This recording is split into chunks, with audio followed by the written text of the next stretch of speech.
Oke,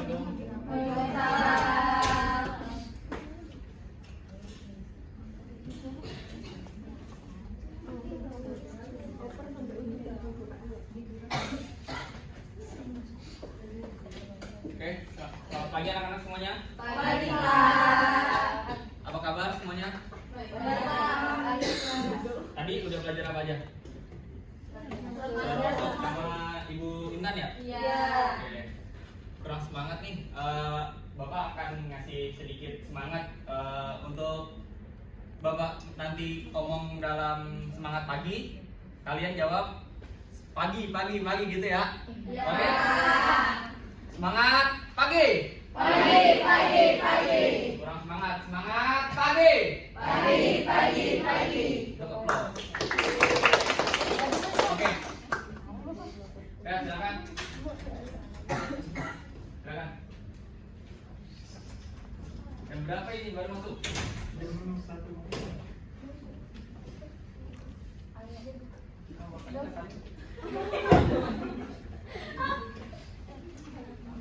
Oke, sebelum kita memulai pelajaran pada pagi hari ini, kita akan berdoa untuk ketua kelas Satrio, Bibin. Berdoanya. Memasuki pelajaran yang hari ini berdoa dimulai. Berdoa selesai. Oke, terima kasih ketua kelas. Untuk pagi hari ini yang nggak masuk siapa, Sat? Banyak Pak. Banyak. Keterangannya apa? Apa? Oke, untuk nanti tolong dilaporin ke saya ya, nama-namanya. Oke, untuk masuk waktunya kita langsung masuk ke materi.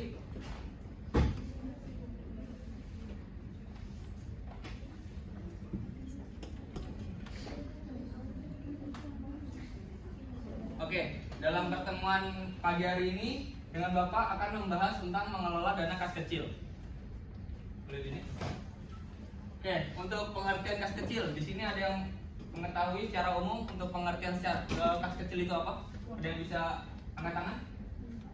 Secara umumnya tentang pengetahuan kalian tentang kas kecil itu? Ada? Oke, boleh sih Pak. Dana yang digunakan buat keperluan kecil kayak buat beli ATK, buat fotokopi kayak gitu Pak. Oke. Ada yang lainnya? Secara pengetahuan kalian dalam umumnya kas kecil itu apa? Mungkin Raka?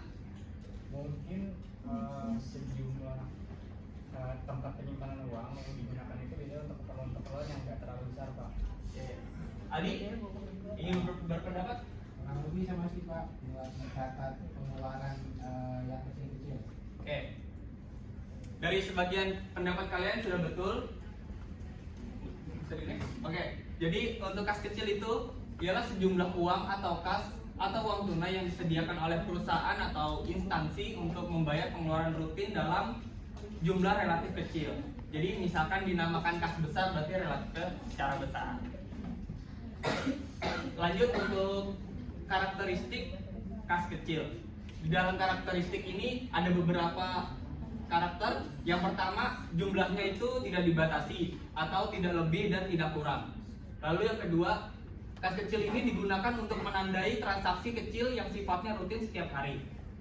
Yang ketiga, kas kecil ini disimpan di tempat yang khusus. Jadi untuk kas kecil ini tidak sembarangan orang yang dapat menangani dan untuk dipegang oleh orang yang lainnya. Lalu yang keempat ini ditangani atau dipegang oleh petugas keuangan tingkatan pemula. Seperti yang disampaikan tadi, kas kecil ini tidak sembarangan orang yang dipakai atau ditangani oleh orang lain-lainnya. Next. Selanjutnya ada dokumen atau bukti pemakaian kas kecil. Di dalam dokumen bukti pemakaian kas kecil ini, yang pertama ada bukti pengeluaran kas kecil. Di dalam pengeluaran ini terdapat dua macam lagi. Yang pertama ada bukti pengeluaran intern dan kedua ada bukti pengeluaran ekstern. Dari yang pertama intern ini, ada yang ingin berpendapat lagi? Pengetahuan secara umumnya? Ada? Oke, tidak ada. Lanjut. Nah, ini ada contoh resep bukti transaksi adanya penerimaan uang karena adanya pembayaran. Pasti kalian juga pernah merasakan pembayaran dan meminta kwitansi. Berikut ada contoh kwitansi pembelian yang dimana gambarnya yang di atas itu ada nomor, tanggal, lalu ada telah menerima uang itu sejumlah berapa, lalu itu guna pembayaran atau pembeliannya itu untuk apa. Di tabel ini kayak kalian membeli barang apa, jumlahnya berapa, harganya berapa, dan keterangannya untuk apa. Lalu di bagian bawahnya ini ada penerima pembayaran. Penerima pembayaran ini sebagai bukti sah karena telah dilakukan transaksi pembelian. Oke, next. Selanjutnya ada invoice, yang dimana bukti terjadi transaksi pembelian atau penjualan secara kredit. Di sini saya memberikan contoh invoice ini yang berisikan yang pertama ada purchaser itu yang pembelinya, lalu sellernya itu penjual, yang dimana isinya tuh ada description, jumlah peserta, dan total harga. Lalu di bawah yang sebelah kiri ini terdapat tanda tangan bukti sah dalam pembayaran. Nah, selanjutnya ada contoh cek, surat yang digunakan untuk memerintahkan bank untuk melakukan pembayaran sejumlah uang kepada orang atau badan instansi yang namanya tercantum di dalam cek. Berikut ada contoh gambaran, bisa dilihat untuk detail-detailnya di bagian cek itu ada apa aja. Oke, next.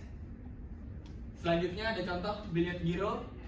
Surat perintah ini untuk memindah buku kas sejumlah uang yang tertera dari rekening nasabah lain pada bank yang bersangkutan. Misalkan Neneng memiliki bank sejumlah uang yang dimana bank tersebut BCA. Lalu Neneng ingin memindah rekening tersebut ke Bank Mandiri. Oke. Next. Nah, selanjutnya ada peralatan atau dokumen yang dibutuhkan dalam pengelolaan dana kas kecil, yang dimana ada beberapa macam. Yang pertama ada bukti kas keluar, yang kedua ada cek, yang ketiga ada permintaan pengeluaran kas kecil, yang keempat ada bukti pengeluaran kas kecil, dan yang kelima ada permintaan pengisian kembali kas kecil. Oke, di next. Oke, kita bahas satu-satu. Untuk bukti kas keluar, di mana dokumen ini berfungsi sebagai perintah pengeluaran kas dari fungsi akuntansi kepada fungsi kas besar yang tercantum dalam dokumen tersebut. Dalam sistem dana kas kecil ini, dokumen ini diperlukan pada saat pembentukan dana kas kecil dan pada saat pengisian kembali dana kas kecil. Jadi dalam bukti kas keluar ini hanya diperlukan dalam pembentukan dana masuk dan dana keluar. Oke, selanjutnya ada cek. Cek ini merupakan dokumen yang digunakan untuk memerintahkan bank untuk melakukan pembayaran sejumlah uang orang atau instansi yang namanya tercantum pada cek atau yang pembawa cek. Next. Selanjutnya permintaan pengeluaran kas kecil. Dokumen ini digunakan atau diberikan oleh pemakai kas kecil untuk meminta sejumlah uang kepada pemegang dana kas kecil. Bagi pemegang dana kas kecil, dokumen ini berfungsi sebagai bukti pengeluaran. Dokumen ini juga diarsipkan oleh pemegang kas kecil menurut nama pengeluaran dana kas kecil. Next. Nah, ini berikut contoh ada gambaran bukti permintaan pengeluaran kas kecil, yang dimana isinya sebagai berikut. Bisa dilihat. Oke, next. Oke, yang keempat ada bukti pengeluaran kas kecil, dimana dokumen ini dibuat oleh pemakai dana kas kecil untuk mempertanggungjawabkan pemakaian dana kas kecil. Jadi bukti ini sebagai pertanggungjawaban ya. Dan dilampiri juga bukti-bukti pengeluaran kayak misalkan kwitansi atau yang lainnya, dan diserahkan oleh pemakai dana kas kecil kepada pemegang dana kas kecil. Next. Yang terakhir ada permintaan kembali dari dana kas kecil.